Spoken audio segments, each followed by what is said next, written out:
بینەرانی ئازیزی پێشەنگ تیڤ ئێوارەتان باش. خۆشحاڵم من بنار مستەفا بۆ چوارشەممەیەکی تر دێمەوەلاتان بۆ پێشکەشکردنی بەخشی ڕاستەوخۆی بەرنامەکانی پێشەنگ تیڤ. ئازیزان بەرنامەکانی ئەمڕۆمان هەژدەی کانونی دووەم لە سێتەوە پێک هاتووە سەرەتا سەبارەت بە ناڕەزایەتە جەماوەریەکان لە شارۆچکەی پێنجوین بابەتێکمان دەبێت و تاوتوی ئەو ناڕەزایەتە پاشان سەبارەت بە جەدەل سەبارەت بە مەسەلەی ژنان لە دووسەوەری دووەم بەرنامەکانی ئەمڕۆ ڕۆمان دەبێتشانە جەماوەریەکەی ئێران پاش 4 مانگ بەکوێ دەگات تەوەری سێمی بەرنامەکانی ئەمڕۆمان دەبێت هەڵبەت گرتە ڤیدیۆ و بابەتی تری گرتەبەیدی بەرنامەکانماندا دەبینن. ئێوەش دەتوانن بە پرسیار و سەرنج و تێبینیەکانتان بەشدار بن لە بەرنامەکانماندا لەگەڵمان.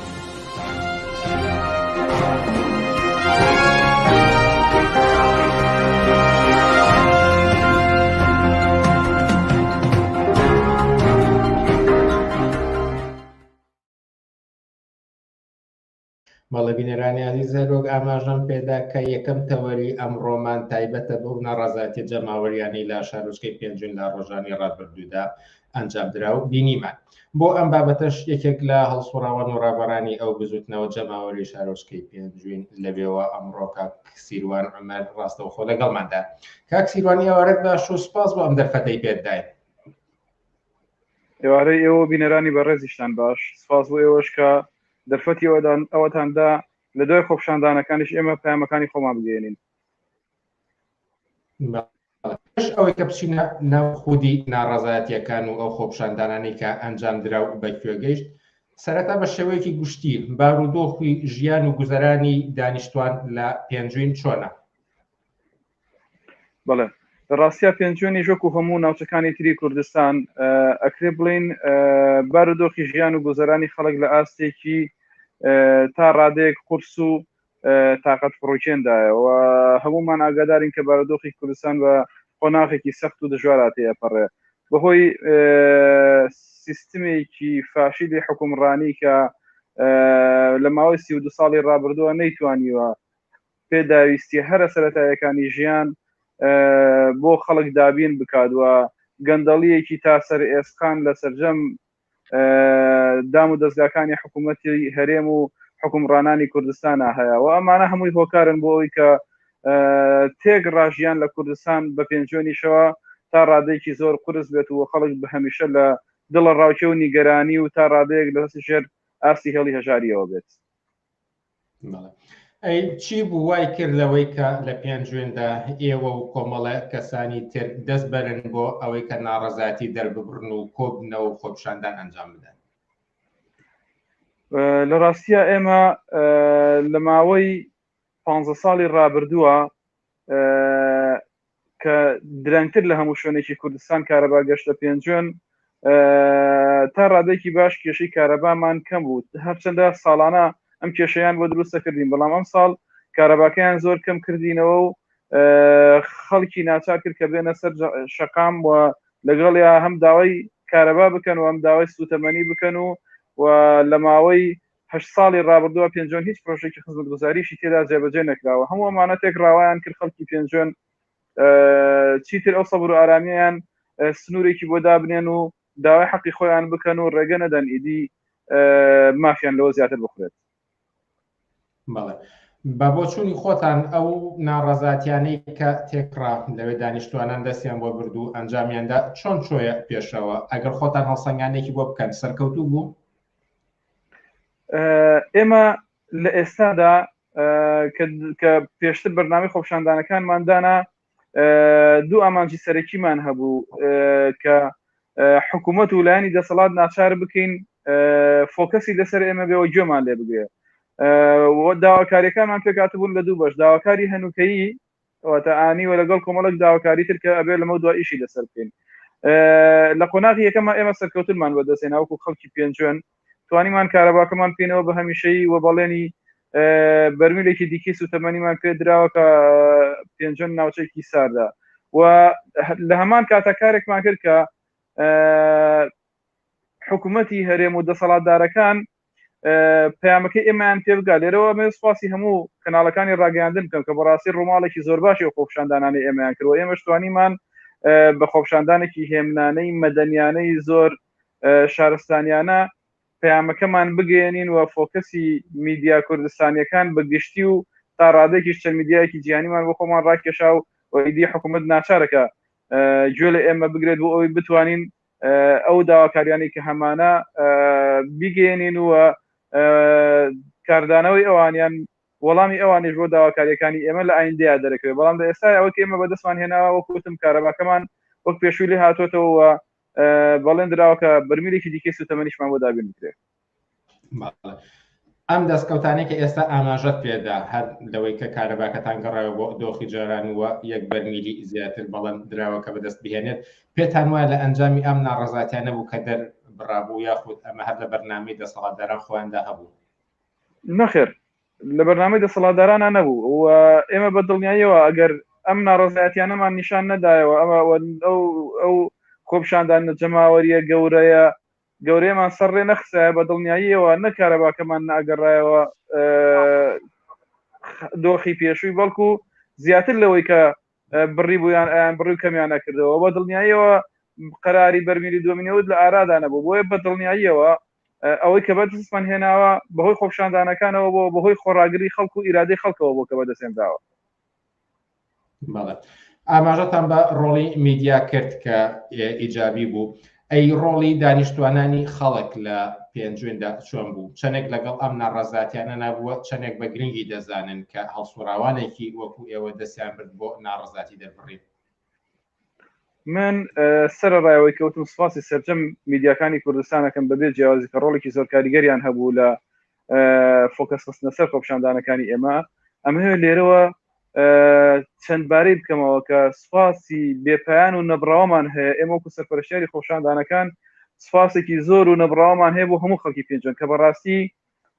لە مناڵێکی بچووکەوە تاکو و پیرێکی نزیکی 100 ساڵە بەشداری خۆپشاندانەکانیان کردووە سەرجەم سێکتەرەکانی ژیان لە پێنجۆنە ڕاگیرا هەتاکو و دوایین ڕۆژی خۆپشاندانەکان و ئەمەوێ هەموو کوردستان ئەمە ببینێت کە خەڵکی پێنجوێن بە شێوازێکی زۆر مەدەنیانە و بە بەشداریەکی زۆر و کاریگەری سەرجەم چین و توێشەکان تەنانەت بە داخستی دوکانەکان بە وەستاندنی ئیشوکاری سەرجەم هاوڵاتیان کە خۆیان وەستاندویانەوە بەشێکی زۆر لە فەرمانگەکان و فەرمانبەران کە لەوێدا بەشداربوون بەڕاستی ئەتوانم بڵێم هۆکاری سەرکەوتنی خۆپشاندانەکە و گەشتنی پەیامەکانی ئێمە پەیوەستە بە بەشداری فراوانی خەڵکو و داخستنی دوکان و بازاری پێنجۆن لە ماوەی چەند ڕۆژی ڕابردووی خۆپشاندانەکانە. ئەی بەرنامەتان چییە لێرە بەدواوە کۆمەڵی دەستکەوتی بەدەستهێنا ئەم ناڕەزاتیانی کە لە ماوەی ڕابردووکە ئەنجام دراوە خۆشتان ئاماژەتان پێدا، بەڵام لێرە بەدوا وەکو هەڵسوڕاوانی بزوتنەوە ناڕەزاتیە جەماوەرەکان چی شتێکتان لە دەستورکاردا یاخود لە ئێستادا ئەمە کافیە؟ نەخێر ئێمە هەنگاوەکانی داهاتوومان ئەتوانین بڵێن ڕەنگە قورستر بێ لەوەی کە ئێستا هەنگاومان بۆ ناوە، بەڵام وەکو ئەڵێ هەنگاوەکە بە هەموو ئیشێک بە هەنگاوی یەکەم دەست پێەکە. ئێمە هەنگاوی یەکەممان دەست پێ کردووە لەبەرەوە ناچارین کە هەنگاوەکانی داهاتووشمان بەردەوامی پێ بدەین. خۆشبەختانە لە هەنگاوی یەکەما سەرکەوتوو بووین، لە هەنگاوەکانی داهاتووە بەڕاستی ئێمەمانەوێ مخاتەبەی حکوومەت و بەرپرسە باڵادەستەکانی کوردستان بکەین کە خزمەتی پێنجوێن بکرێت و داواکاریەکانی خەڵکی پێنجوێن جێبەجێ بکرێت. جا هەر کەسێک هەیە ئەم دەسەڵاتدارە لە حیزبە یا لە حکوومەتە ئێمە بە دڵنیاییەوە ڕاستەخۆ مخاتەبەیەکەین و داواکاریەکانمان ئەگەێنین بەو بەڕێزانە. دواتر لە ناوخۆی پێنجوێنیشە هەڵمەتێکی چاکسازی گشتگیر لە سەرجەم فەرمانبەرگەکان و سێکتەرەکانە دەست پێەکەین بە هاوکاری جەنابی قایمخام و داواکاری گشتی و بەڕێز دادوەری دادگای پێنجوێن کە بەڵێنیان داوە هاوکارمان بن طبعاً بە پشتیوانی هەموو خەڵکی پێنجوێن، چکە بەڕاستی ئێمە وەکو دەستی سەرپەرشتیاری خۆپشاندانەکان هێزێکی پۆڵاینی لە بن نەهاتووی خەڵک لە پشتمانەوەیە کە وزەمان ئەداتێ بۆ ئەوی بەردەوام بین لە خزمەتکردنی ئەم شارە، بۆ ئەوی بەردەوام بین لە دەستبردن بۆ هەموو ئەو خراپی و گەندەڵیانەی کە لە شارەکەی ئێمە هەیە. بۆیە بەدڵنیاییەوە لە ئایندەیەکی نزیکە ئێمە سەرجەم ئەو فەرمانگانەی و سەرجەم ئەو سێکتەرانەی کە پێمان وایە خەلەلن لەم شارەوە، پێمان وایە ئەتوانین چاکسازی تیا بکەین، ئێمە دەستی بۆ ئەبین و خااتری هیچ کەسێکیش ناگرین لەم بابەتەدا. پێش ئەوەی ئیدام بە پرسیارەکانی خۆم دەم با لێرەدا پرسیار بینەرێک بێنمە سەر شاشە و ئاڕاستی ئێوە بکەم ئەگەر وەکو خۆی بیخوێنمەوە دەوترێت کە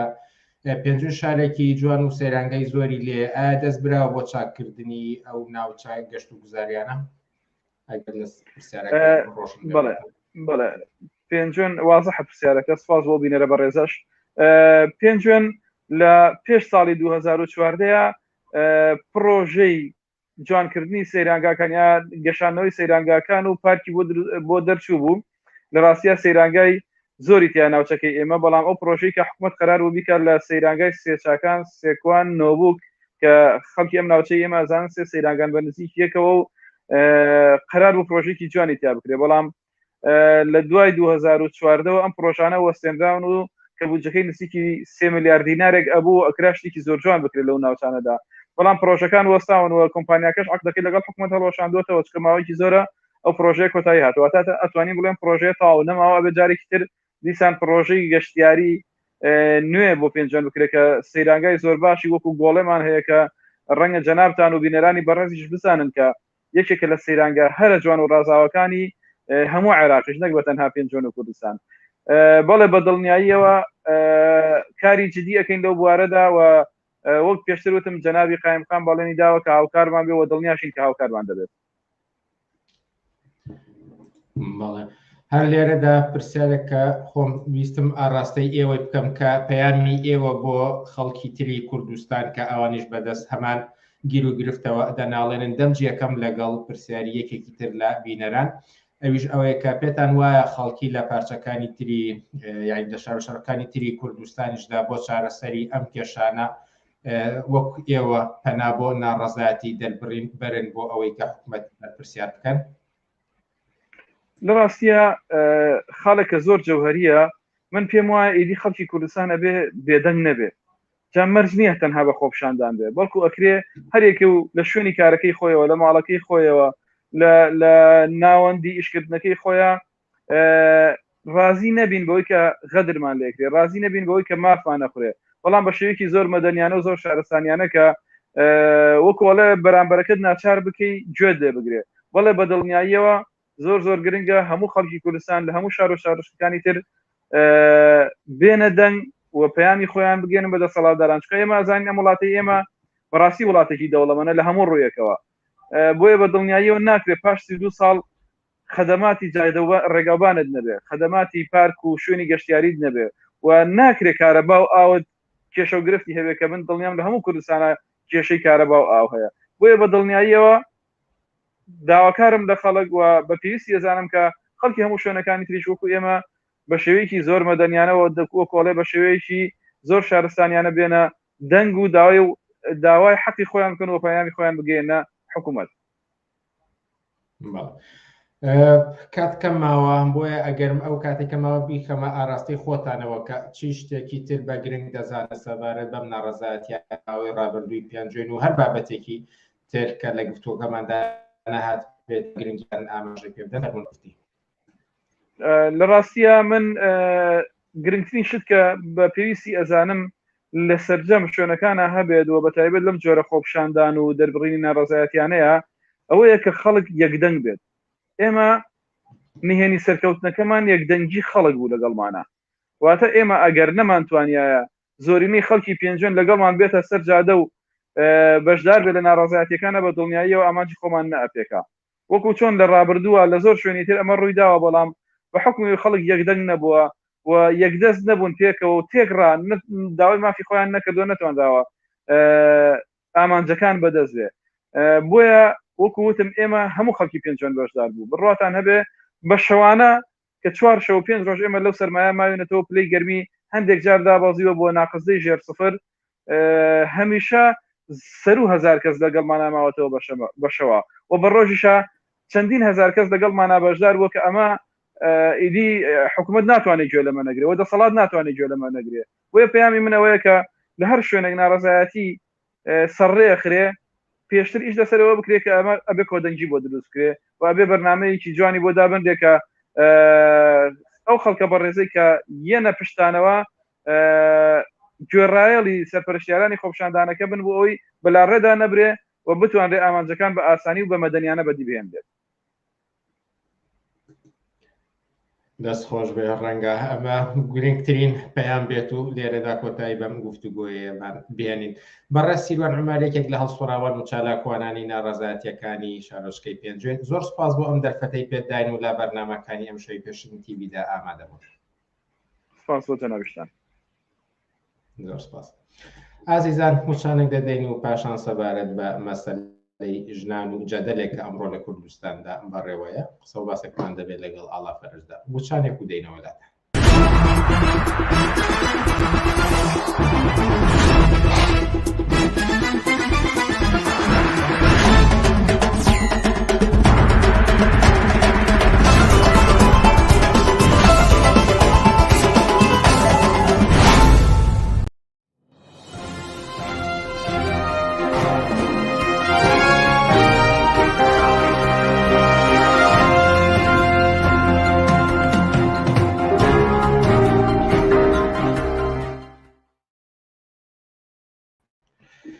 مەڵێ بینەرانی ئازیز دەوام لەسەر پێشکەشکردنی بەرنامەکانی پێشنگ تیڤی و ئێستاش ئاڵا فەرەج هەڵسوڕای بژوتنەوە یەکسانی خوازی ژنانمان لەگەڵدا. ئاڵا فەرەج ئێوارەت باش و سپاس بۆ ئەم دەرفەتەی پێداین. ئێوارەی ئێوە باش و زۆر سپاس بۆ ئێوە بۆ ئەم دەرفەتەکە بۆ منتان ڕەخسان. لە ماوەی ڕابردووە وەکو زۆر دەورانی تریش لە کوردستانە جەدەلێک لەسەر مەسەلەی ژنان مافەکانی ژنان بەڕێوە دەچێت. پێشەوەی کە بچینە سەر وردەکاری و هەندێک لایەنی ئەم بابەتە دەبێت سەبارەت بە دۆخی ژنان و ئەو جەدەلەی کە ئێستا لە کوردستاندا بەڕێوەیە بۆ چوونی ئێوە و سەرنجی ئێوە لەبارەوە ببیستە. سەرەتا ئەمە ئەوە بڵێم کە لە کوردستانە وەزعێکیان بۆ ژنان خوڵقاندووە، بۆ کچانی گەنج خوڵقاندووە، بۆ کچانی مناڵ خوڵقاندووە کە بە هیچ شێوەیەک قابلی قوبوڵ نییە و زۆر کەس هەیە کە لە کاتێکا لەگەڵ هاوڕێیانمان برادەرانمان لەم وڵاتانەی دەرەوە لە وڵاتانی ئەوروپا باسی ئەکەن بە هیچ شێوەیەک تەسەوری وەزعەکە ناکەن کە لە حاڵەتێکە ئێمە لە دنیای تەکنۆلۆجی و دنیای پێشکەوتن و خۆشگوزەرانیەکانە بەسەر بەحساب ژیان ئەکا، بەڵام ئەبینین لە کوردستانە و لە سەرتاسەری عێراقا بەگشتی وەزعەتێکیان بۆ ژنان و بۆ کچان خوڵقاندووە کە بە شێوەیەکە ئەتوانین بڵێن هیچ جۆرە مافێک بۆ ژنان بۆ کچان لە قانونە دابین نەکراوە و لە ژیانی ڕۆژانەشیانە بێجگەل لەوەی کە سوکایەتی بە کەرامەتیان سوکایەتی بە ژیان و چارەنووسیان ئەکرێ و تەداخولکردن لە ورد و دریشتی ژیانی ڕۆژانەی لاوان و کچان و ژناندا زیاتر هیچ شتێکی تر بۆ ژنان و بۆ کچان بۆ لاوان بەڕەسمی نەناسراوە. ئەمە سەرەڕای بێکارکردنیان سەرەڕای ئەوەی کە لە پاش ئەوەی کە ئەگەر بێت و فرسەتی خوێندنیان هەبێ فرسەتی خوێندنی باڵایان هەبێ فرسەتی خوێندنی هەر جۆرە خوێندنێکیان هەبێ دوای ئەوە کە ئەبێ بە شێوەیەکی ئاسایی فرسەتی کار و هەلی کاریان بۆ بڕەخسێ ئەوە ژنان و لاوان بە دەرەجەی یەکەمین قوربانیانی ئەم وەزعەی ئێستای کوردستانن. ئەمە لەلایەک بێجگە لەوەش ئەوەی کە پێی ئەوترێ شێخ و مشایەخ و مەلاو ئەمامە بەسەر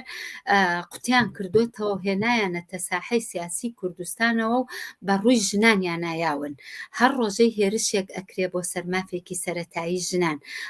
هەر لە چەند ژنەوە بگرە لە قانونە هەتا بەشداری نەکردنی ژنان لە کاروباری کۆمەڵایەتی و کاروباری ئابووری و سیاسی و لە مەیدانە جۆرەکانی تردا. ئەمە سەرباری ئەوەی هەر قانونێکی تریشدا ئەنرێ هیچ بەشێکی ژنانی لەگەڵ پیاواندا بە یەکسانی ئەو قانونە دانەنراوە. بۆیە وەزعێتێک بۆ ژنان خوڵقێنراوە کە دەبێت لە زووترین کاتا ببێتە پرسی کۆمەلگا بە شێوەیەکی گشتی. بەڵام دەسەڵاتدارانی کوردستان باسکردن لەسەر مافەکانی ژنان جەدەلێکی گەرم بووە، ینی زۆر باس کراوە خۆیان بەلایەنگیری مافەکانی ژنان پێناسە دەکەن. ئەوەی کە لە ناوەڕۆکە چێ دەگرێت ڕەنگە بۆ چوونی جیاوازە بێت. بەڵام لە بەرچاوگرتنی ئەم بەرگریەی دەسەڵات لە مافەکانی ژنان و چۆن پێناسە دەکەن؟ ئەوەی کە دەسەڵاتدار باسی ئەکا سەبارەت بە مافەکانی ژنان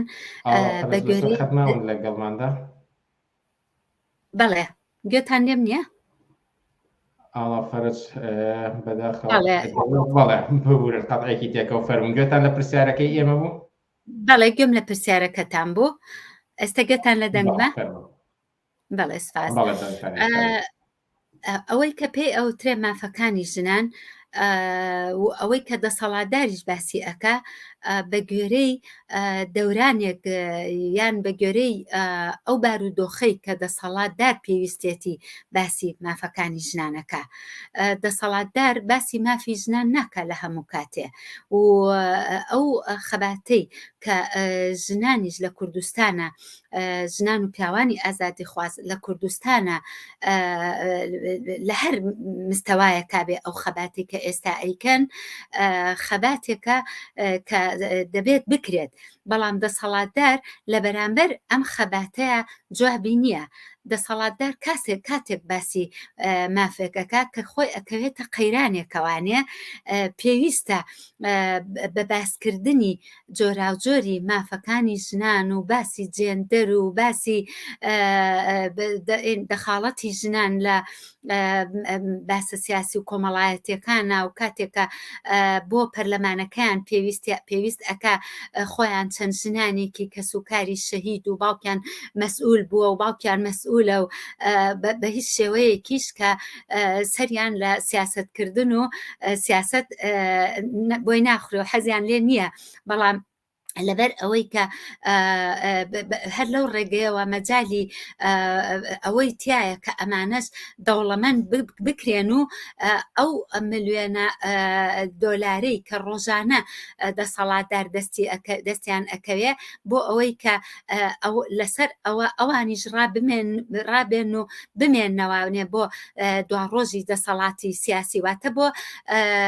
گرێنتیکردنی دەسەڵاتی سیاسی خۆیانەکە حیزبە دەسەڵاتدارەکانی یەکێتی و پارتی و حیزبەکانی تر هەندێک جاریتر باسی مافی ژنانەکەن. ئەگینا هیچ کەسێک نییە بڕوا بەوە بکاکە بۆ نمونە ئەگەر بین باسی دەسەڵاتدارێتی یەکێتی بکەین سیرەکەین لەم لاوە یەکێکیان لەگەڵ ئیسلامیەکانە جوود بووە و هەموو ڕۆژێک سوکایەتی بە شخصیت و کەرامەتی ژنانەکەن، هەر لە جۆرا و جۆر و ڕەنگا و ڕەنگەکانەوانێ کە لە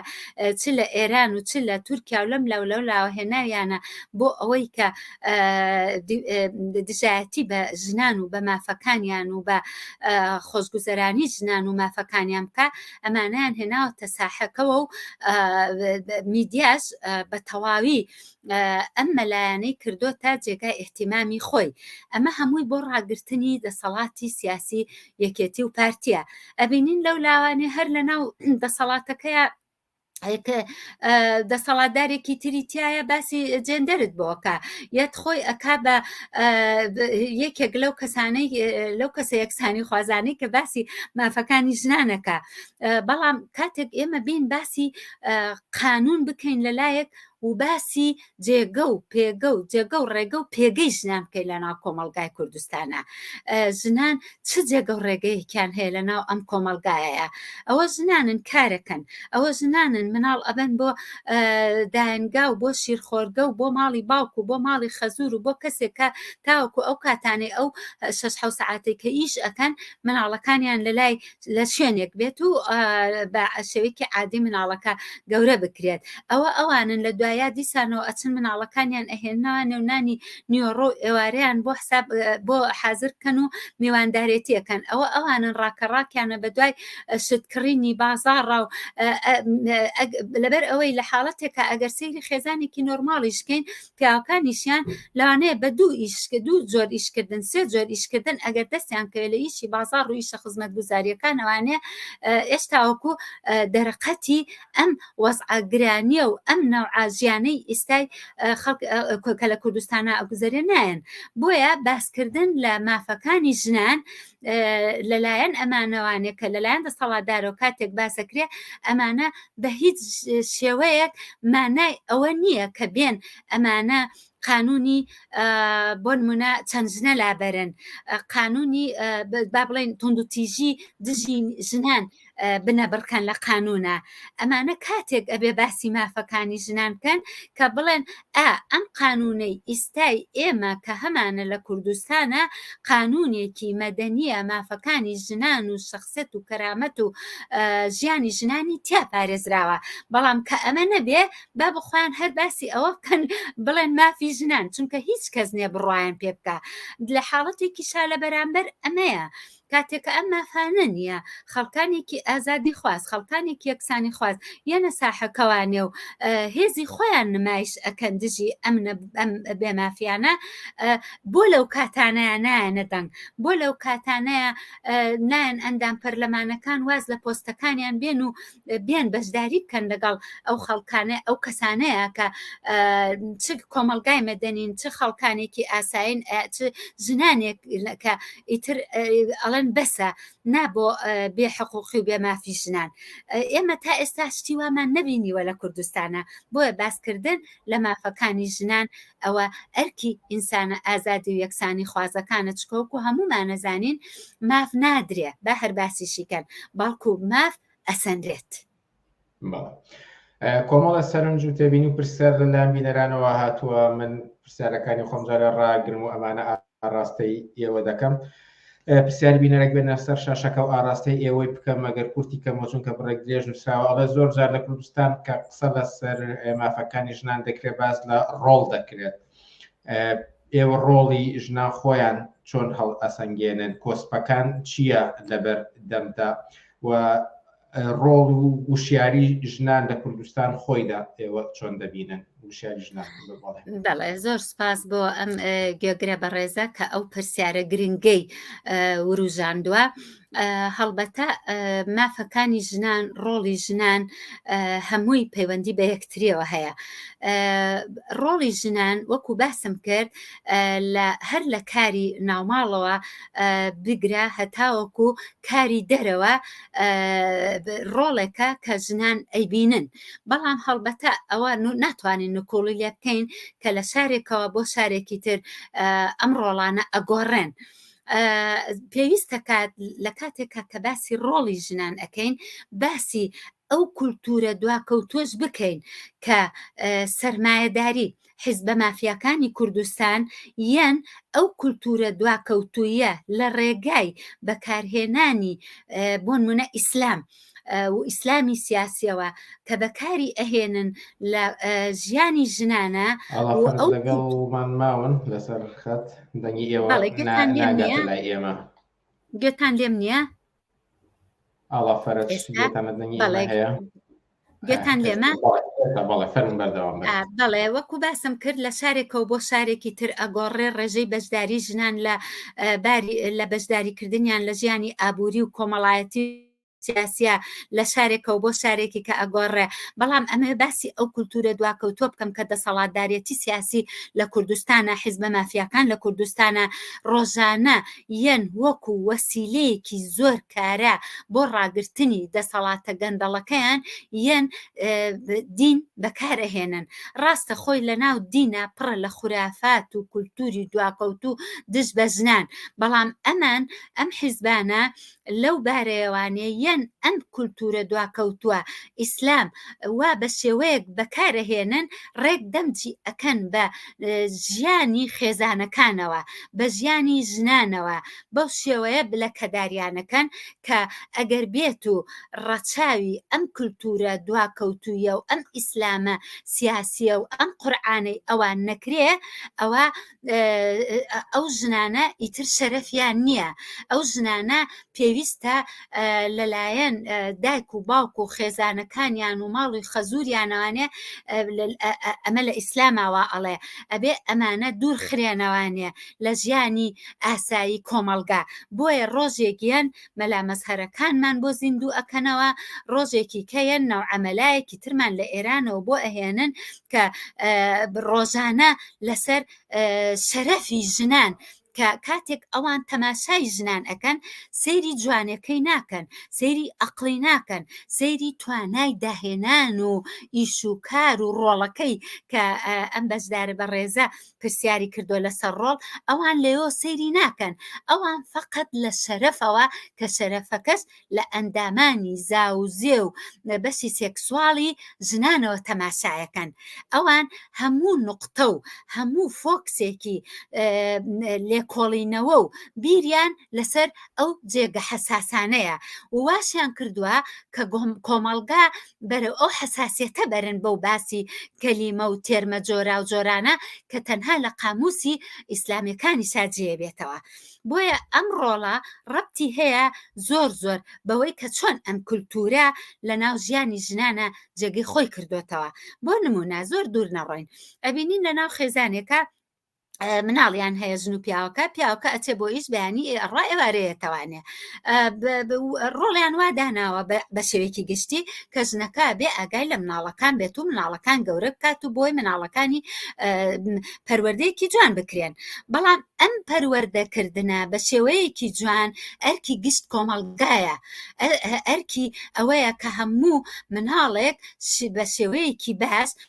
لە پەروەردەکردنێکی ئاستایی و نۆرمال فراهەم بکرێ لە ڕێگای داهێنگەکانەوە لە ڕێگای شیرخۆرگەکانەوانێ بە شێوەیەکی ڕۆتین و بە خۆڕایی ئەمە ئەرکی کۆمەلگایە ئەمە ئەرکی خەسوو خەزور و ماڵی دایک و برادەر و دایک و باوکەکە نییە بە تاقی تەنیا بێن مناڵەکە گەورە بکەن لە کاتێکە ئەرکی دایک و باوکەکەیە کە دایک و باوکەکە لە ڕۆڵەکەی خۆیان لە ئیش و لە ژیانی کۆمەڵایەتی و سیاسی تاواکەن یەنەوە بۆ ماڵەوە 4-5 سەعاتێ لەگەڵ مناڵەکانیان ئەبن لەو کاتانەیە تربێتی مناڵەکانیان دەدەن بە شێوەیەکی نۆرماڵ و فێری زۆر شتیانەکەن کە لەوانەیە لە زۆر جێگای تر وەکو ڕەوزەوینەکانە فێر نەکرێن بۆ نمونە ئێحتیمامدان بە زمان بە قسەکردن بەوەی کە چۆن ئینتراکشن قسە بکەن و فێری قسەکردن و گفتۆگەکردن بکەن و چۆن فێری نۆرمە زیندوەکان و باشەکانی تری ناو کۆمەلگا ببن بەڵام کاتێک کە دەسەڵاتدار یەت ئەم ڕۆڵانە بە زۆر کاریشی پێکات کار بە ژنان ئەکا بێمافیشی ئەکا و یەکسانیش نییە لە قانونیشە بۆیە ئەتوانین بڵێن کێشەی ژن گەورەترین کێشەیە لە ئێستای کۆمەلگای کوردستانە سەرنج و پرسیاری دێبینی بینەران زۆرن ئەگەر من هەمویان کۆکەمەوە یەکێکە بیاخەمە سەر شاشەکە بەڵام یەک ڕەنگە نەتوانین تاوتویان بکەین ئێوە دەستەتوان خۆتان گوڵ بژێرێکی بکەن سەرەتا سەرنجی بینەرێک کە دەڵێ کە لە پولی دینی و کۆمەڵاتی و فەرهەنگی دێوگما کۆنەپەرستانەیە هێشتا چڤاتی ئێمە لە بری عەقڵ ئیمان و لە بری فەلسەفە وەحی و لە بری زانست خورافیات حکم بەسەر بیرکردنەوەی ڕەفتاری چڤاتی ئێمەدا دەکات ئەمە سەرنجێکیان ئەگەر پێتان خۆش و قسێکی لەگەڵا بکەن هەروەها سەرنجێکتر هاتووە دەڵێت کە مەلاکان لە هەوڵی ئەوەدان ژنان بنێرنەوە ماڵەکانیان وەک ئەفغانستان و پرسیارێکیش ئەگەر هەر بیکەمە سەر شاشەکە و دەڵێت کە ژنان و پیاوانی ئازادی خواست دەبێت چی بکەن بەڕای ئێوە بەرامبەر بەو هێرشانەی دەکرێتە سەریان ئەگەر ئێوە خۆتان ئارەزومەندانە دەو سەرنج و پرسیارانی کە هاتووە فەرموون بەڵێ بۆ بەنسبەت بینەری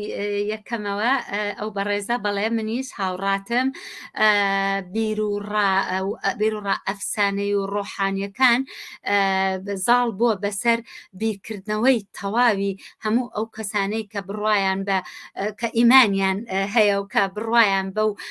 شتە خورافیانە هەیە کە هێنایانەتە ناو کۆمەلگای کوردستانەوانێ بەڵێ منیش لەگەڵ ئەوەیان پێش ئەوەی کە من بڵێم مەلاکان ئەیانەوێت کوردستان بکەنە ئەفغانستان، بەڕێی من ئەمە پەیوەندێکی تەواوی هەیە بە دەسەڵاتدارێتی سیاسی کوردستان و عێراقەوانێ. سەرەتا دەسەڵاتداریەک کە حیزبە دەسەڵاتدارەکانی کوردستان و هەموو ئەو گرێبەستانەی کە لەگەڵ حکوومەتی عێراقا هەیانە هەموو ئەمانە وای کردووە کە بە گوێرەی بەرژەوەندیەکانی خۆیان هینی دەسەڵاتداری سیاسی هەر ڕۆژەی لەگەڵ لایەنێکیە بێن ئەم گرێبەستانە بکەن. بۆ نمونە ئەگەر زۆر بە سەراحەت بڵێن یەکێتی لایەنی ئێرانی گرتووە و پارتیش لایەنی تورکیای گرتووە و سیاسەتەکانیان هەم بازرگانیەکانیان هەم سیاسەتی ئابووری و بازرگانی و کۆمپانیاکانیان لەگەڵ ئەم دوو وڵاتەیە و لەگەڵ عێراقیشا چەنەها گرێبەست هەیە لەم بارانەوانێ ببورن هەر لە مەسەلەی مەعاشەوە هەر لە مەسەلەی نەوتەکەوە ئەمانە کۆمەڵی گرێبەستن هەن لەناو لەگەڵ ئەم سیاسەتەی ئەمانە مەسەلەی ژنان وەکو هۆکارێکی زۆر بەقووەت بەکارهێنراوە لەم سیاسەتەیە. بۆ نمونە ئەوەتانێ زۆر هەوڵ ئەیان لە ڕێگای مەلاکانەوە کوردستان بکەنە ئەفغانستان، بەڵێ منیش لەگەڵتا هاوڕام ئەگەر بۆیان بگونجێ لە ئەفغانستانیش خراپتری لەکەن و لە ئێرانیش سەرکوت گەرکردتری لەکەن ئەگەر خەڵکی کوردستان با بڵێن بێدەنگ بێ لەم بارەیەوانێ. بەڵام خۆشبەختانە خەڵکی کوردستان سەرەڕای هەوڵ و تەقەلای دەسەڵاتدارێتی سیاسی و حیزبە ئیسلامیەکان لە کوردستانە ئەو ڕێگەیە نادەن و نەیان ناوە تا ئەم لەحظەیەس کە کوردستان ببێتە ئەفغانستان. هەڵبەتە ئێمە زۆر باسی ئەفغانستانەکەین. مەسەلەی ئەفغانستانیش مۆزوعێکە کە سەرەڕای ئەوەی کە هوشیارێکی زۆر تەواویان هەبوو خەڵکەکەی، بەڵام بە سیاسەتێک لەگەڵ ئەمریکایە و لەگەڵ تاڵەبان و لەگەڵ حیزبە ئیسلامیەکانە گۆڵی خۆیان کرد لە بەرامبەر بێمافیکردنی ژنانە ئەمەیان کرد. بەنسبەت خەڵکی کوردستانەوە هەم ئەو هوشیاری زۆرە کە کاتێک هەر لە شەڕی کەنداوانێت تا ئەم لەحظەیە کە ئەمریکا چۆن دەخاڵەت ئەکا لە ساحەی سیاسی کوردستانە، ئەمە لەلایەکەوە خەڵکی کوردستان زۆربەی زۆری شارەکان و هەم لە ڕێگەی سۆسیال میدیاوە کە ئێستا کەناڵێکی بەهێزە هەم چ تویتەر هەم فەیسبوک هەم ئینستاگرام و کەناڵەکانی تری سۆسیال میدیا خەڵکانێکی زۆر هەزارەها خەڵک ناڕازین بەرامبەر بە سیاسەتی گەندەڵی حیزبە دەسەڵاتدارەکان و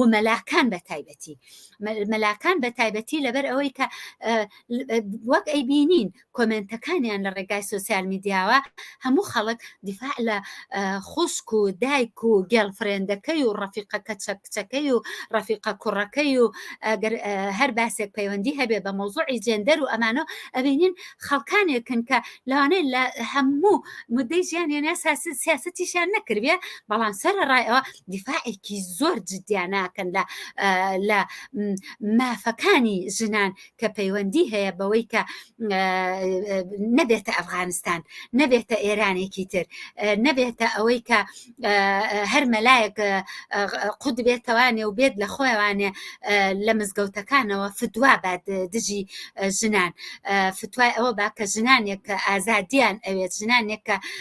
دژی کوشتنی ناموسی ژنان خەبا دەکەن کە ئەوان ئەڵێنە بێ لە ناو برێن و فتوایان بۆ دەرەکەن، خەڵکانێکی یەجگار زۆر بێشمار دژی ئەم سیاسەتە ڕەش و سیناریویانن کە ئیسلامیەکان و دەسەڵاتدار تا ئەم لەحزەیەش خوڵقانویانە. پرسیاری ئەخیر کە پێم وایە پرسیارێکی زۆر گرنگ و حەساسە لەم ڕۆیە و پرسیارێکی چارەنووسیە بۆ هەمومان. بەڕێی من ئەم پرسیارە هەر ئەبێ بکرێت، پێم وایە لەلایەن بناری شەوەڕەنە پرسیارێکی وای حازر کردبێ، بۆیە ئەیکەین بەیەک ئەم پرسیارە کە دەبێت چی بکەین؟ لە بەرامبەر دەسەڵاتی ڕەشی مافیاکان و حیزبە گەندەڵەکانی کوردستانە و لە بەرامبەر ئیسلامی سیاسی و ئەو حیزبانەی ئەیانەیە کوردستان بکەن ئەفغانستان ئەرکی ئێمە وەکو ئینسانە یەکسانی خوازیەکان ئەو ئینسانانەی کە ساڵەهای ساڵە تینووی ئازادین بۆ خەڵکی کوردستان و تینووی ئەوەین کە یەک مافی یەکسان و یاسایەکی مۆدێرن و سکولارمان هەبێ دەستی هیچ دین و دیانەتێکی تیانە بێت لە ناو یاساکەیە. هەڵبەتە ڕەنا ئەم گۆگرە ئازیزانەی ئەم ئێوارەیە لەگەڵمانان بە حکمی تەمەن زۆر شارەزایەکی ئەو تۆیان نەبێت لەو مێژووە پرشنگدارەی ئێمە لە ساڵانی نەوەکانە کۆمەڵێ ئینسانی یەکسانی خواست و ئازادی خواست لە مێژووی بزوتنەوەی یەکسانی خوازی ژنانی کوردستانە تۆمارمان کرد کە تا ئەم لەحزەیە زۆرێک لە چالاکەوان بە هەمان ڕێڕەوی کارێک کە ئێمە لە نەوەکانە کردومانە ئێستاش هەر لە ساحەی سیاسی کوردستانە بەردەوامن و ئێمەش لە ڕێگای سۆسیال میدیا و کەناڵەکانی تر و گروپی یەکسانی خواز و چەنەها گروپی جاجیای تر و لە ڕێگای ئەم ڕێکخراوانەی تر کە لە وڵاتە ئەوروپیەکانەوە هەیە هەوڵی تەواومان داوە کە دەنگی ناڕازی ژنان و پیاوانی ئازادی خواز بگەێنینە ئەم حیزب و بزوتنەوە یەکسانی خوازانەی کە لە وڵاتانی ئەوروپایە ئەم مافانیان بەدیهێناوە کە لە زۆربەی زۆری وڵاتەکان ئەم مافانە زۆر مافی سەرەتاین خۆشەویستی پاکی نێوان دوو ئینسان بۆ ئەبێ حرام بکرێت کچ و کوڕێک سێکس ئەکەن لە دەرەوەی ئیزدیواز بۆ ئەبێ حرام بکرێت ئەمانە بۆ ئەبێ ڕێگری بۆ دروست بکرێت جیابوونەوەی دوو کەس کە ڕێناکەون ئەمە نییە تر دنیا کۆتایی نا ئەگەر کچێک و ژن و پیاەکێکیان خۆشویست لە فترەیەکی ژیانیانەوە بەڵام لە دواییە بە هەر دلیلێک بێ بە هەر هۆیەک بێت جیا ئەبنەوانێ واز لەو عیلاقە ئەهێنن بۆ ئەبێ ئەمانە هەمووی حرام بکرێت و ئەبێ تەنەها خێزان تەداخڵکەن لەم ژیانەیە و قورعان و مەلا و خورافات و ڕۆحانیەت و هەمووی بێت لە ژیانی ئەم دوو کەسەیە کە هیچ ڕەبتێکی نییە بە ژیانی کەسانی ترەوە ئەبێ ژیانیان ئەوەنەی کە بشێوێنرێن بۆیە بۆ ئەوەی کە یاسایەکی یەکسانی خواست یاسایەکی سکۆلار تەطبیق بکرێت لە کوردستانی شاوەک هەر وڵاتێکی تر چکە مافەکانی ژنان مافی جیهانین کە ئەڵێن مافی ژنان مافی جیهانین هەر کچێک هەر ژنێک لە کوردستان مافی خۆیەتی ئەو مافەی کە ژنانی سۆسیال دیموکرات و ژنانی چەپ لەم وڵاتەیە سەپانیانە بەسەر دەسەڵاتدارە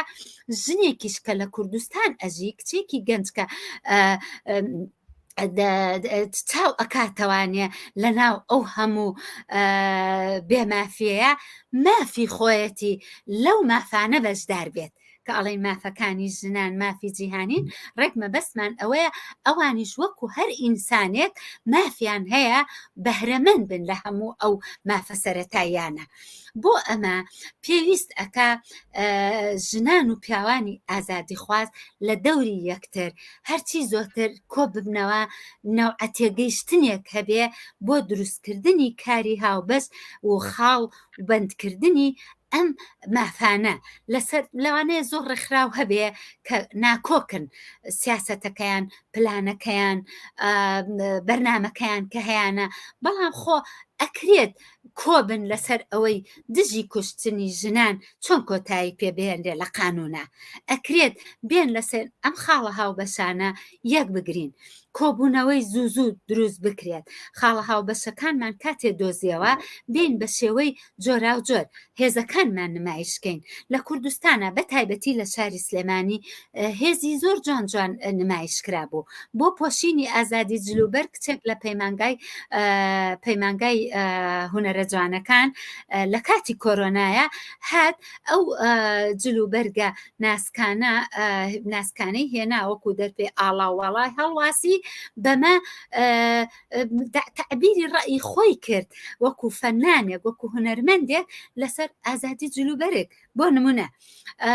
دژوەستانەوە بەرامبەر کوشتنی ژنان بەرامبەر لێدانی ژنان کچێک بە تەنیا ئەچێت تەماشای نمایشێکە کا لە هوانە زۆر ئاساییە ئەویش وەکو برادرە کوڕەکانی مافی هەیە بۆ تەماشای نەکە بۆیە ئەم مافانە ئەبێت هەمومان بە هەمومان هەوڵی بۆ بین زیاتر لە یەک تێگەیشتن لە بابەتەکان زیاتر متابعەکردنی بزوتنەوەکانی تر باسێکی زۆر گرنگا کە من هیوادارم فرسەتم بڵین بنار ئەو فرسەتم بۆ بڕەخسێنێ لەسەر بزوتنە جیاوازەکان خۆ ئیسلامی ژیەت ئەڵێ بەڵێ ژنان مافیان هەیە فێمینیستەکان ئەڵێن لە ناو فێمینیستی لیبرالیا لە ناو فێمینیستی ئیسلامیە تەنانەت زۆر جارڕێن فێمینیستی مارکسیست ئێمە مافی تەواو دەستەبەر ئەەکەین بۆ ژنان داواکانمان ئەوانەیە بۆیە من ئەو چاوەڕوانیان هەیە ئەم کەناڵە جوانە کەناڵی پێشەنگ تیڤ ئەو فرسەتە بار کە لەسەر ڕۆڵی بزوتنەوە جیاجیاکانی بزوتنەوەی ژنان لەگەڵ ڕێکخراوەکانی کۆمەڵگای مەدەنی وە چۆنیەتی پێکاندن و کۆکردنەوەی ئەم خاڵە هاو بەشانەمان بۆ ئەوەی کە بتوانین هێزێکی گشتگیر هێزێکی جێگیر مستەقر و دەخاڵەتگەر دروستکەین کە حیزبە دەسەڵاتدارەکان ببێتە جێگای ترسی حیزبە دەسەڵاتدارەکان ئەو بەڕێزەی کە پێش ئەم چاوپێکەوتنە بەڕێز سیروان عومەر کە باسی ناڕەزایەتیەکانی خەڵکی پێنجونیە کرد من یەکسەر تەسەوری ئەوەمە کرد چەند خۆشە بێ ئەگەر ئێمە ژنان و پیاوانی ئازادی خوازیش بین ببینە پێشڕەوی داواکردنی کارەبای 24 سەعاتی ئێمە ژنان و پیاوانی ئازادی خواز و کرێکاران و زەحمەتکێشان و ڕابەڕان و چونکە ئەم کارانە تەنها کاری کە خەڵکانی زەحمەتکێش و کرێکاران و ژنانێکی بەزمەینەت و چەساوەن کە ئەیانەوێ ئیتر لەو ژیانە کولەمەرگە نەجاتیان بێ بۆیە ئێمە کارێکی زۆر گەورەمان لە بەردەمایە لە ڕاستای بەرەو پێشبردن و بەدەستهێنانی مافەکانی ژناندا. هەم من پرسیارم زۆر مابوو هەم بینەرانیش پرسیار و سەرنجی تریان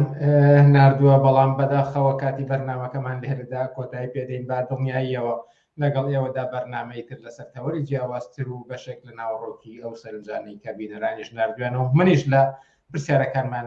مابوو لە بەرنامەکانی داهاتووتردا تاوتوان دەکەین بەڵام من لێرەدا سوپاسی ئاڵافەرە چەڵسوڕای بجوتنەوە یەکسانی خوازی ژنان دەکەم بۆ بەشداریتان لە بەرنامەکانی ئەم شەوی پێشەنگ تیڤیدا. زۆر سپاس بۆ ئێوەش بۆ ئەم دەرفەتە و ئێوارێکی خۆش بۆ هەمووتان و بۆ گوێگرانی ڕادەی گوێگرانی پێشەنگ تیڤی. زۆر سپاس. ئازیزان وچانێک دەدەین و پاشان لەگەڵ سەعیدی ئارمان سەبارەت بە خۆشانە دەماوریەکانی ئێران پاش چوارمە چاوپێکەوتنێکمان دەبێت وچانێک و دێنەوەلات.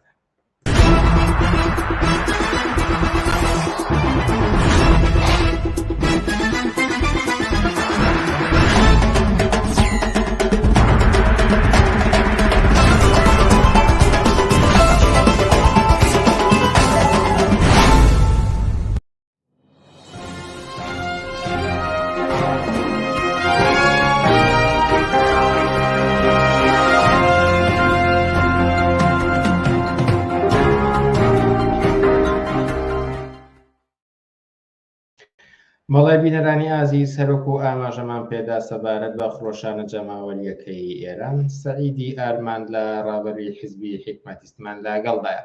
مەڕە سەعیدی ئارمان ئێوارەت باش و سپاس بۆ ئەم دەرفەتەی پێداین. ئەگەر میوتی مایکەکەتان لابەرن سپاس گوزار دەبین دەنگتان نادەگەر میوتەکەی لابەرن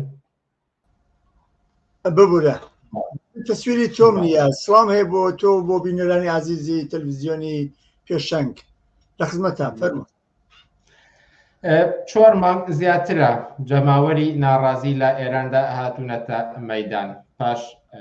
تیرۆری مەحسا ئەمینی ئەم خۆشانە بە شێوەیەکی بەرچاو سەرەتا لە کوردستان و دواتر ئێستا لە سەرتاسەری ئێراندا دەبینین.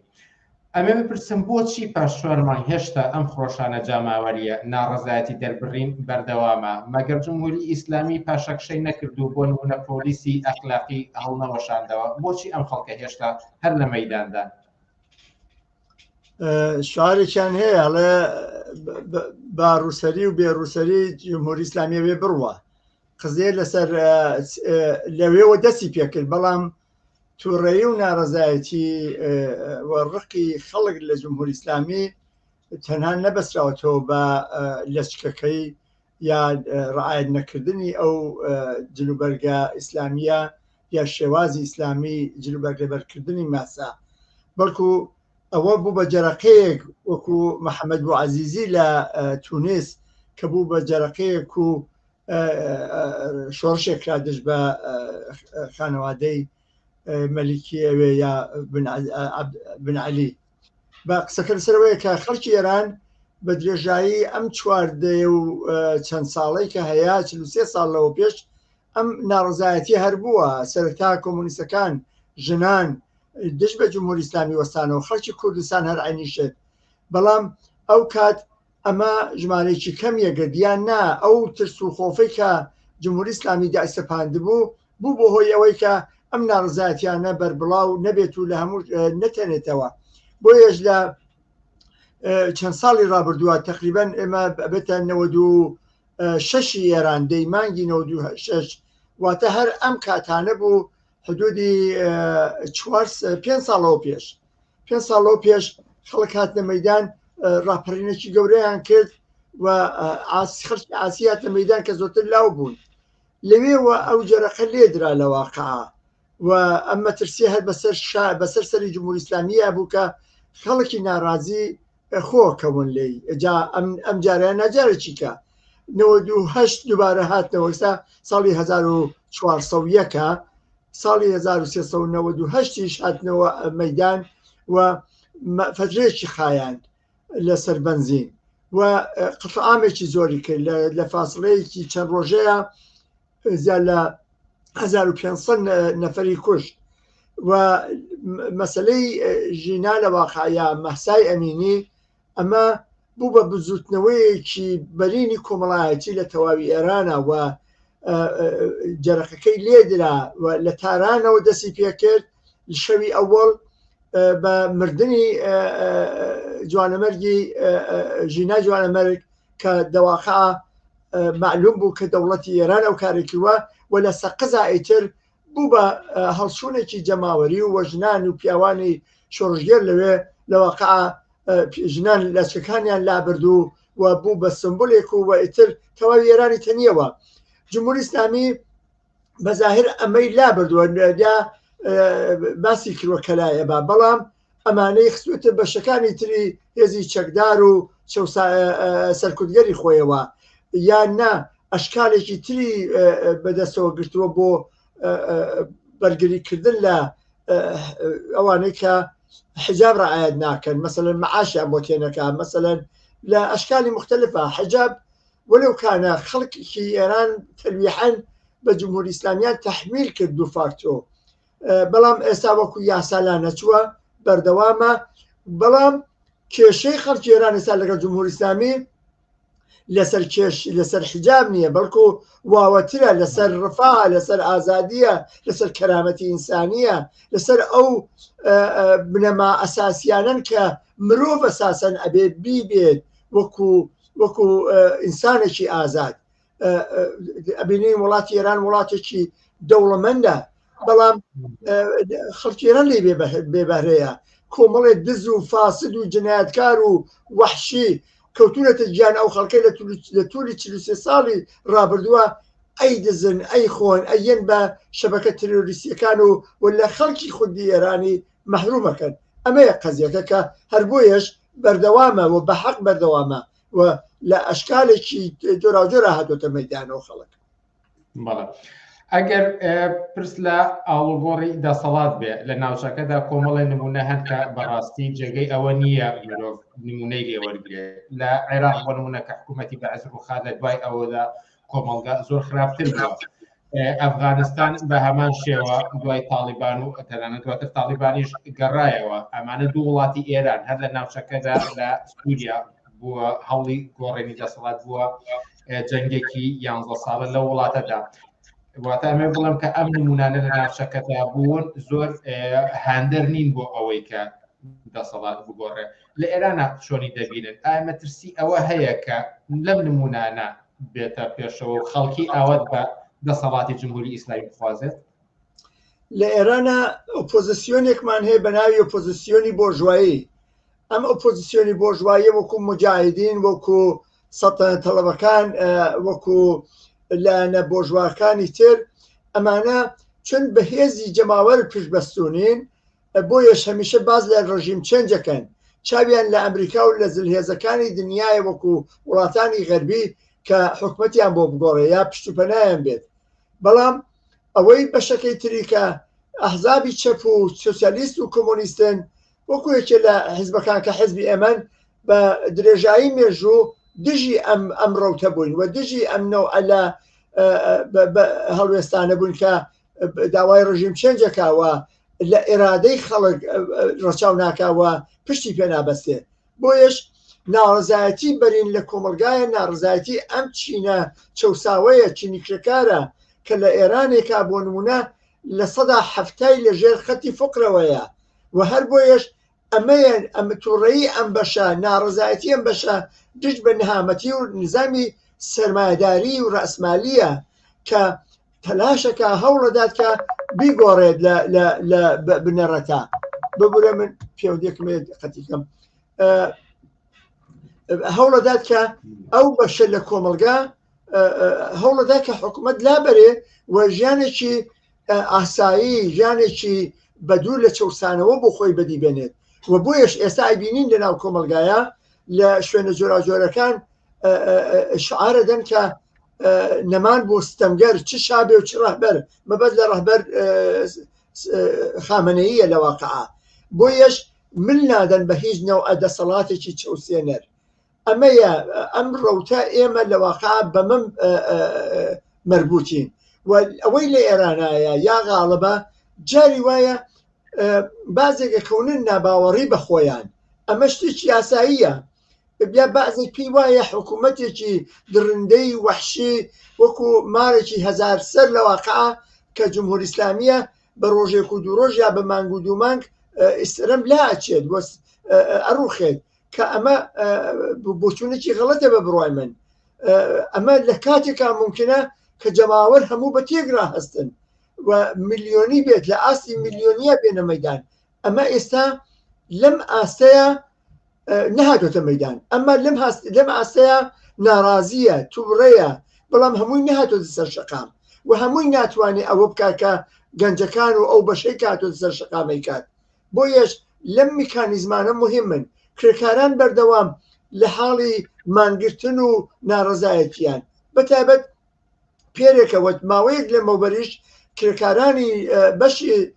ڕسمی شەریکەی نەوت هاتە مەیدان و مانگرتنیان کرد ئیختاریاندا بە حکومەت. ئەمە لەواقع شارەجی حکوومەتی ئێران بە شەریکەی نەوتەوە گرێداوە بە غاز و پێترۆشیمیەوە گرێدراوەکە ئەمانە دەورێکی جدیان هەیە لە داهاتووی ئێرانەوە لە ڕوخانی جمهوری ئیسلامیاکە دەستیان لە بنەما ئابوووریەکان کورت پێنەوە. بە بڕای من ئێستا ئەم لایەنە بەهێزە وەکو لە بناخەی کۆمەلگاوە لە گراسوودی پێڵێن بە زمانی ئینگلیسیەوەی کە لە ئاسی کۆمەڵایەتیە ئەمە هەیە سەڵتەنەت خوازەکانیش هەوڵەدەن کە جێپێی بۆ خۆیان بکەنەوە و ببنە مەعاملە بکەن لەگەڵ دەوڵەتانی ئوروپایی. رادیۆ و تەلەڤیزیۆنە بینەملە نێونەتەوەیەکانیان لەگەڵایە بەڵام بە بڕای من ئەمە کارێکی یا تەلاشێکی بێهودەیە کە ئەیکەن بەڵام ئەبێ لە هەمان کاتا وریابین ئەمە ناکرێ چاوپۆشی لێ بکەین ویا بڵێن تەجروبە وەرگیراوە لە ئینقلابی 57 ئەمە غەڵەتە ئەگەر ئاوا خۆشخەیاڵ بین. بۆیەش ئێمە لە هەوڵین کە بەردەوام خەڵک وعیکەینەوە لەسەر ئەم شرایطە ئاستەمەی کە تایە قەرارمان گرتووە دوای 43 ساڵ دووبارە لە چاڵێکیکەوە نەکەوینە چاڵێکی تر لە خراپەوە نەکەوینە بەردەمی لە خراپترێکەوە نین بۆ لای خراپێکیکە چون ئێرانیان خەڵکی ئێرانیان لە تووری ئەم 20 ساڵەی ڕابردووە بەمە قانع کردووە کە بەدێشێکی باشتر یا کەمتر خراپ ڕێی بدەین ئێماڵێن ئەسڵەن بینی خراپ و خراپتر هەڵبژاردەی ئێمە نیە ئێمە شیاوی ژیانێکی ئینسانین ژیانێکی بەرابەر و یەکسانین وەکو کۆمەلگا چ مەجبوری مل بدەین بە کەمتر جنایەتکارێ لە جیاتی جنایەتکارێکی کە ئەمە بۆچوونێکی غەڵەتە کە ساڵهای ساڵ ئیسلاح تەڵەبەکان و بەشێک لە شەیادانی سیاسی حقەبازانی سیاسی هەوڵیاندا بەلاڕێدا بەرێن بەم بەهانەوە بۆیش ئێمە سەر بەم ڕەوتە ئەم بزوتنەوەین کە بە خەڵک بڵێن کە ئەکرێ من نەدەین بە هیچ شایەک بە هیچ شێخێ بەوانەی کە ئیمتحانیان داوەتەوە ساواکیان بوو ئیستیخباراتیان بوو دەم و دەستگای تۆقێنەر و بکوژیان بوو کە خەڵکیان نینۆکی خەڵکیان ڕاجشە قەپانی هەڵیان نەواسین ئێمە پێویستیمان بەمانە نییە کۆمەلگای ئێران پێویستی بەمانە نییە ئەمانە ئیمتحانی خۆیان داوەتەوە و ئێمە ئەبێ دووری بکەین لە هەڵبژاردانە و خۆمان ڕعیەت نین کە کوێخا بۆ خۆمان هەڵبژێرین و ئاغاوات بۆ خۆمان دابنین بەڵکو کرێکاری هوشیارین مرۆڤی هوشیارین و ئەبێ خۆمان لە ڕێگەی شۆڕاکانی خۆمانەوە دەسەڵات بەدەست بگرین و بتوانین حکوومەتی دامەزرێنین کە لەسەر ئیرادەی خۆمان بێت پشتی بە ئیرادەی ئێمە بەست بێت نە بە تاکە کەسێک هەڵبەت ئێوە خۆتان ئاماژەتان بەوەدا کە ڕوخانی جمهوری ئیسلامی زۆر ئاسان نییە بەڵام بە مەحاڵیشتان نەبینی پێم خۆشە هەندێک سەرنج کە لە بەرنامەکانی پێشووتردا لە کۆمەنتی هەندێک لە بەشداربوواندا بینیومە لە ئێوەی بکەم کە باس لەوە دەکە کە بە شێوەیەک باس دەکەن جمهوری ئیسلامی ناڕوخێت مەحاڵە دەیان دەستگای وەکو بەسیج و پاسدار و هێزی سەربازی و ئەمانی بنیاد ناو نەک هەر لە ئێران تەنان لە دەرەوە ئێران ناوچەکەشە لە عێراق لە سووریا لە لوبنان لە یەمەن دەیان هێزی چەکداری هەیە کە ئەمانە هەموو کاتێک ئامادەن بگەنە ئێران بۆ سەرکوتی دەنگی ناڕازی بۆ بەرگریکردن لە جمهوری ئیسلامی و واتە شێوەیەک لە هێز جمهوری ئیسلامی نیشان دەدەن کە قابل بەوە نییە بڕوخێت سەرنجی ئێوە لەم بارەیەوە چییە؟ من زۆر دەمێک لەوە پێش لە جەلسەیەکی دەفتەری سیاسیمان بوو ئەو کات لە نۆڕۆژ گیران جەلسە من لە جەلسەکە من یەشتم وتم ئەگەر جمهوری ئیسلامی نەتەنها لە تاران لە چوار پایتەختەکەی کەش حاکم بێت وەکو بەغا بەیروت دەمەشق و حتا سەنعاش هەر بەهێزی خەڵکی ئێران ئەڕوخێت و ئەمە شتێکی حتمیە درەنگ و زووی هەیە بەڵام حتمیە هیچ کات جمهوری ئیسلامی بەم ئەندازە بەنسبەت خەڵکی ئێران و زەبوون نەبووە ئەکوژێت ئیعدامەکات بەڵام هیچ توانایی نییە هی بەهێزی نییە هیچ کات جمهوری ئیسلامی لە ناو ئێرانیانی دەرەوەی وڵات بم ڕادەیە سووک نەبووە نەکەوتۆتە بەر تووڕێی و ناڕەزایەتی ئەبینین لە ئاستی 100,000 نەفەریە لە شاری وەکو بەرلین 50,000 لە کوێ بۆ 12,000 هەتا لە وڵاتانی تر مزاهرە دژی لە ئاستی نێونەتەوەیی و دەوڵەتانی ترە هەر ئەنیشت بزوتنەوەی کە ئێستا لە ئارادایە یەکێک لە نقطە قووەتەکانی ئەوەیە کە ژنان دەوری و نەخشی جدیان هەیە بە شدەت مدێرنە و ئەمە ئەفکاری عمومی دنیای بەرەو خۆی ڕاکێشاوە سەمپاتیەکی عمومی ڕاکێشاوە لە هونەرمەندەوە لە سینەماگەرەوە لە خەڵکی عادیەوە لەم وڵاتانە پەیوەستە بن بە مزاهرەکان پەیامەدەن هاودەردی دەرەبڕێن و ئەزانن ئەم بزوتنەوەیە حتا لەبەرەوەی لە کشوەرێک و وڵاتێکی ئاستەمایە وەکو ئێران کە لە بوارێکی لە شوێنێکی گرنگایە لە دنیاە و دەور و نەخشی هەیە بە هەمان دەرەجە کە هاتە سەرکات دەوری خراپی بوو لەسەر ئاستی جیهانی و ئیسلامی سیاسی و کەشەنەکدانی بە وڵاتانی تر و تێرۆریزمەکەی ئێستا بەڕووخانی بە هەمان دەرەجە دەور و نەخشی هەبێت لە هەستدا ئاستی نێونەتەوەیە بۆ حتا بۆ خەباتی ژنان لە وڵاتانی ئەوروپایی ئازادن بە معنایە بەڵام لە هەمان کاتە چەسانەوەیان لەسەرا ئەنواعی زۆمیکیان لەسەرا بۆ یەش بە بڕوای من ئەم بزوتنەوە ڕادیکاڵ و مۆدێرنە لە ئێرانە دەور و نەخشیە بێت جا بێ مۆسەر پرسیارەکە بە دەلایلێکی زۆر بە هۆکاری زۆرەوە جمهوری ئیسلامی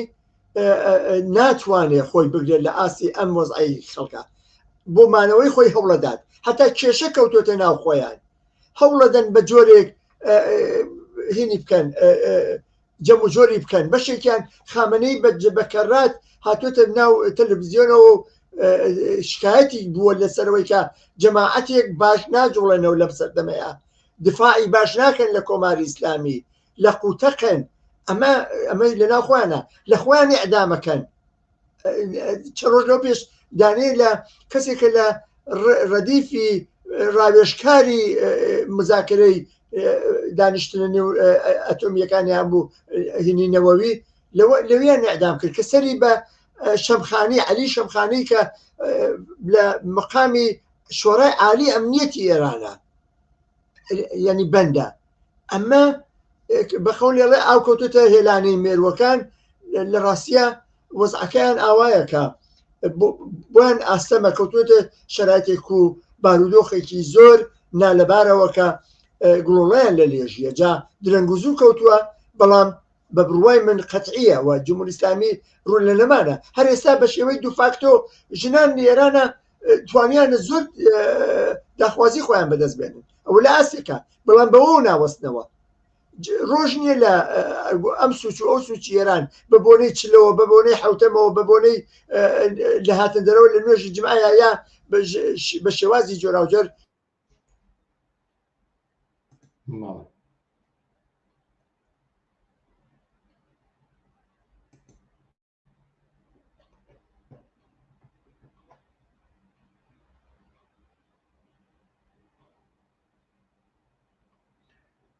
ئەوە دەنگتان نەما ئاوڕێ سەعید کۆمەڵی سەرنج و پرسیار هاتووە قەتعێک تێکەوە مایکەکەی ئێوەش میوتە بەڵام لە بری دوا پرسیاری خۆم کۆمەڵێکی زۆر لە سەرنج و پرسیارە هاتووە یەکێک لەمانە بخەمە ئاراستەی ئێوەی بکەم سەرەتا یەکێک لە بینەران دەڵێ ئەگەر خەڵکی ئەو وڵاتە بە ئیرادەوە دەست پێ بکەن و هەرچەندێک بربەست هەبێت تێکی دەشکێنن پێویستە خەڵک چاوترسیان نەکرێت بەو شتانی کە دەڵێن هێزی هەیە و ئاسان نییە و بە پێچەوانەوە پێویستە خەڵک ئیرادیان بەهێز بکەن و دەست پێ بکەن بۆ ئەوەی کۆتایی پێ بهێنرێت سەرنجێکی تر دەڵێت کە دەسەڵاتی کۆنەپەرستی ئیسلامی ئێران دەستی کردو بەگرتن و لە سێدارەدانی خۆپشاندەران بەڕای ئێوە سەرکوت و سێدارە دەتوانێت کۆتایی بەم ناڕەزاتیانە بێنێت ڕەنگە ئێوە خۆتان پێشتر وەڵامی ئەم پرسیارەتان دابێتەوە بەڵام لە هەمووی گرنگتر ڕەنگە ئەمە بێت کە بە بۆ سوونی ئێوە ئازادی خوازانی جیهان چۆن دەتوانێت پشتیوانی خەڵک لە ڕاپەڕی ئێران بکات بەسەرجەم هەمویان نتوانم لە وەڵامێک بدەمەوە بۆی پێی کە هەموو ڕژێمێ هەوڵەدات خۆی ڕاگرێت لە ئاسی پەلاماری خەڵک بەڵام ئەگەر جەماوەر بە تێکرا بجوڵێنەوە بێگومان لافاوێکی سەختەوە ئەم دژمنە ناتوانێت خۆی بگرێت جمهوری ئیسلامی هەرچەند هێزیشی ببێ کە هەیەی هەرچەند تیار بێ بە درڕندانترین سیلاح ناتوانێت لە ئاسی خەڵکی بەتەنگات و خەڵکی ڕاپەڕی و خۆی بگرێت ئەمە مێژوو نیشانی داوە بەڵام ئەوە نییە بەعزەکە پێی وایە جەبرا ئەوە ئەخۆڵکە نا من باوەڕم بۆ نیە ئەم جەبرە نییە ئیلا ئەوەی کە خەڵک ئەوەی هەوڵی بۆ نەدا بەدەست نایێت بۆیش یەکگرتنیان مهمە ئەوەی کە نەفرێکە گیرێ بە هەزاران بچین بەدەمیەوە بەدەم عایلەکانیانەوە پشت و پەنایان بین دەرگای بەر زیندانەکان نەگەڵین بە تەنیا بچن وەختێک کە ڕژێم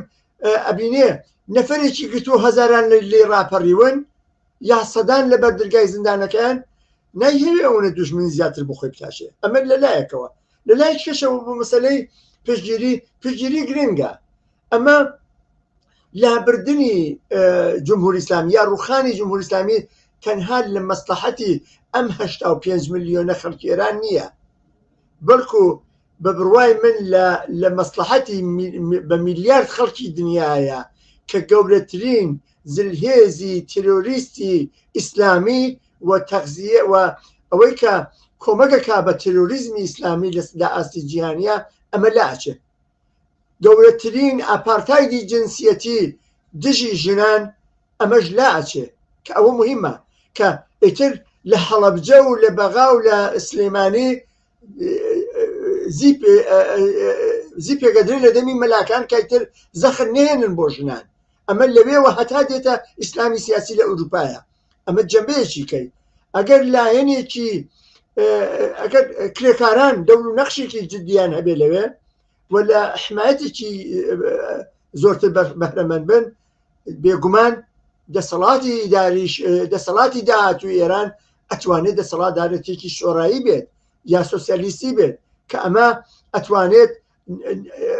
نورێکی گەورە بێت بۆ ئاستێکی جیهانی هەرچەند لە مقابل زۆر کۆسپوک تەگەرای ڕوبەڕوە بەڵام شتێکی ئاستەم نییە شتێک نییە کە بڵێ ناکرێت یا میوەیەکی مەمنوعەیە بەقەول بەڵکو ئەمە مهمە ئێستا ئەگەر ئەو ڕووداوە لە عێراقا بۆ بیایە ئێمەی کۆمۆنیستەکانی عێراق ئازادی خوازانی ئێران یا لار شوێنێک بوونایە بێگومان ئەرکمانەوە بوو کە کاتی خۆمانی بۆ تەرخام بکەین و بتوانین پژگیری بکەین لە خەباتی خەڵکی ئازادی خوازی عێراق ئەمەش هەر عینیشت لە هەر شوێنێکی ئەم دنیاە ئینسانی مرۆڤی ئازادی خواز ئەبێ پشتی ئەم بزوتنەوە بگرێ وەلایەنە ڕادیکالەکە و کرێکاری و ئینسانیەکە و پێشکەوت و خوازەکەی بەهێز بکات. سعیدی ئارمان لە ڕابەری حیزبی حکمەتی زۆر سپاس بۆ ئەم دەرفەتەی پێداین و لا بەرنامەکانی ئەم شەی پێشنگ تیڤیدا ئامادە بوون. سپاس بۆ تۆ دووبارە و بۆ بینەرانی عزیز کە تێبینیاندا و بەشداریان کرد لە بەرنامەکەیە. زۆر سپاس. منیش بە هەمان شێوە سوپاسی زۆرم بۆ بەشداری چالاکانی بینەران بەداخەوە تەواوی سەرنج و تێبینیەکان و پرسیارەکان نەکرا تاوتێ بکرێت بە بۆینەی کەمی کات و چالاکان هەیەوە هیوادارم بتوانین لە بەرنامەکانی تر و یاخود کەسانی تر بەشدار بن لەم جەدەلانەوە بۆ چوونی خۆیان بخەنە ڕوو. ئازیزان هەر لێرەدا دەینا کۆتای بەرنامەکانی ئەم هەفتەیەمان تا هەفتەی ئایندا کاتێکی خۆش بۆ هەموو لایەک و هەرشاد و سەرکەوتوو.